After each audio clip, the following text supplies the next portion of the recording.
Hi friends, ಎಲ್ಲರಿಗೂ ನಮಸ್ಕಾರ. ಇವತ್ತಿನ ರೆಸಿಪಿ ಕ್ಯಾಪ್ಸಿಕಮ್ ಮಟರ್ ಪಲಾವ್. ತುಂಬ ರುಚಿಯಾಗಿರುತ್ತೆ, ತುಂಬ ಈಸಿಯಾಗಿ ಮಾಡ್ಕೊಳ್ಬೋದು. ಇದನ್ನು ನಾನು ಹೇಗೆ ಮಾಡಿದೆ ಅಂತ ನೋಡೋಣ ಬನ್ನಿ. ಮೊದಲಿಗೆ 2 ಈರುಳ್ಳಿ, 2 ಕ್ಯಾಪ್ಸಿಕಮ್ಮು, 1/4 kg ಆಗುವಷ್ಟು ಹಸಿರು ಬಟಾಣಿ ತೊಗೊಂಡಿದ್ದೀನಿ. ಈರುಳ್ಳಿನ ಉದ್ದಕ್ಕೆ ಕಟ್ ಮಾಡಿ ಇಟ್ಕೊಂಡಿದ್ದೀನಿ. ಬಟಾಣಿ, ಕ್ಯಾಪ್ಸಿಕಮ್ನ ಸಣ್ಣದಾಗಿ ಕಟ್ ಮಾಡಿ ಇಟ್ಕೊಂಡಿದ್ದೀನಿ. 2 ಸ್ಪೂನ್ ಗರಂ ಮಸಾಲ, 1 ಸ್ಪೂನು ಅಚ್ಚ ಪುಡಿ. ನಿಮಗೆ ಖಾರ ಇನ್ನೂ ತಿನ್ನೋರಾದರೆ, ತುಂಬ ಖಾರ ತಿನ್ನೋದಾದರೆ 2 ಸ್ಪೂನು ಅಚ್ಚ ಪುಡಿ ಹಾಕ್ಕೊಳ್ಬೋದು. 1 ಸ್ಪೂನು ಶುಂಠಿ ಬೆಳ್ಳುಳ್ಳಿ ಪೇಸ್ಟು. ನಾನಿಲ್ಲಿ 2 ಕಪ್ ಅಕ್ಕಿ ತೊಗೊಳ್ತಾ ಇದ್ದೀನಿ. ಅಕ್ಕಿನ ನೀಟಾಗಿ ತೊಳೆದು ಅರ್ಧ ಗಂಟೆ ನೆನೆಸಿಟ್ಕೊಳ್ತಾ ಇದ್ದೀನಿ.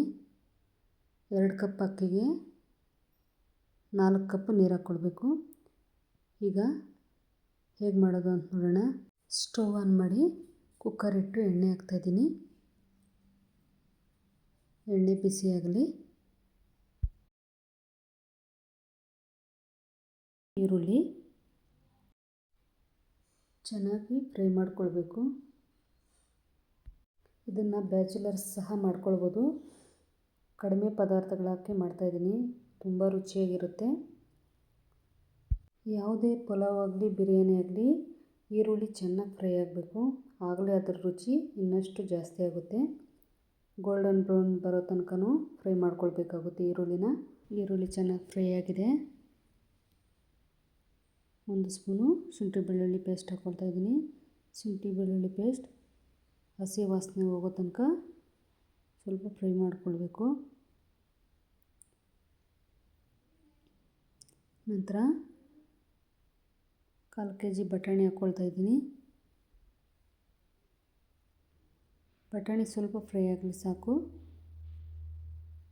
ನಂತರ 2 ಸ್ಪೂನ್ ಗರಂ ಮಸಾಲ, 1 ಸ್ಪೂನು ಅಚ್ಚ ಪುಡಿ ಹಾಕಿ ಹಸಿ ವಾಸನೆ ಹೋಗೋ ತನಕ ಸ್ವಲ್ಪ ಫ್ರೈ ಮಾಡ್ಕೊಳ್ಳೋಣ.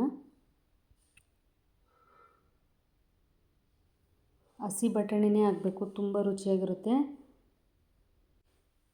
ಈಗ ಅರ್ಧ ಗಂಟೆ ಮುಂಚೆನೇ ನೆನೆಸಿಟ್ಕೊಂಡಿರುವಂಥ ಅಕ್ಕಿ ಹಾಕ್ಕೊಳ್ತಾ ಇದ್ದೀನಿ. 2 ಕಪ್ ಅಕ್ಕಿಗೆ 4 ಕಪ್ ನೀರು ಹಾಕ್ಕೊಳ್ತಾ ಇದ್ದೀನಿ.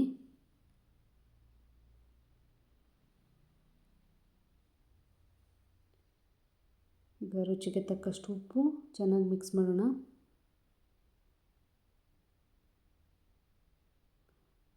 ಈ ಟೈಮಲ್ಲಿ ಸ್ವಲ್ಪ ರುಚಿ ನೋಡಿ ಉಪ್ಪು ಸಾಲದೇ ಇದ್ದರೆ ಉಪ್ಪು ಹಾಕ್ಕೊಳ್ಬೋದು.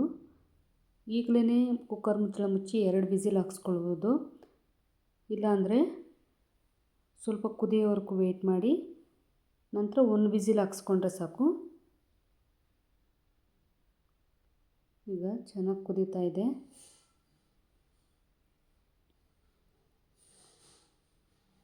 ಮುಕ್ಕಾಲು ಪರ್ಸೆಂಟ್ ನೀರೆಲ್ಲ ಇಂಗಿ 3/4% ಬೆಂದಿದೆ. ಈಗ ನಾನು ಕುಕ್ಕರ್ ಮುಚ್ಚಳ ಮುಚ್ತಾ ಇದ್ದೀನಿ. 1 ವಿಸಿಲ್ ಸಾಕು.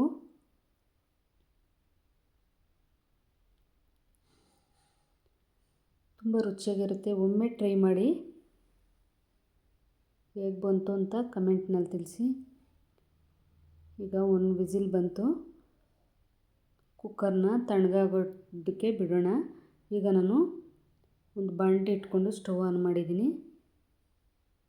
ಇದಕ್ಕೆ 1 ಸ್ಪೂನ್ ತುಪ್ಪ ಹಾಕಿ ನಾವು 2 ಕ್ಯಾಪ್ಸಿಕಮ್ನ ಸಣ್ಣದಾಗಿ ಕಟ್ ಮಾಡಿ ಇಟ್ಕೊಂಡಿದ್ವಲ್ಲ, ತುಪ್ಪಕ್ಕೆ ಹಾಕಿ ಹುರ್ಕೊಳ್ಳೋಣ. ಸ್ವಲ್ಪ ಸಾಲ್ಟ್ ಹಾಕಿ ಅದಕ್ಕೆ ಕ್ಯಾಪ್ಸಿಕಮ್ಗೆ ಹಿಡಿಯೋ ಥರ ಚೆನ್ನಾಗಿ ಫ್ರೈ ಮಾಡ್ಕೊಳ್ಬೇಕು. ತುಪ್ಪದಲ್ಲಿ ಹುರಿಯೋದ್ರಿಂದ ಅದರ ಘಮ ತುಂಬ ಚೆನ್ನಾಗಿರುತ್ತೆ. ಮೀಡಿಯಮ್ ಫ್ಲೇಮಲ್ಲಿಟ್ಟು ಚೆನ್ನಾಗಿ ಹುರ್ಕೊಳ್ಳೋಣ.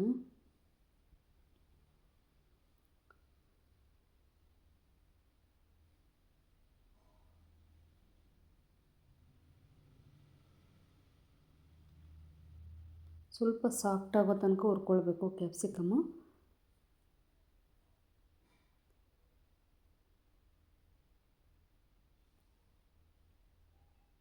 ಈಗ ಹುರಿದಾಯಿತು. ನೋಡಿ ಕಲರೆಲ್ಲ ಚೇಂಜ್ ಆಗಿದೆ. ಇಷ್ಟು ಹುರಿದ್ರೆ ಸಾಕು.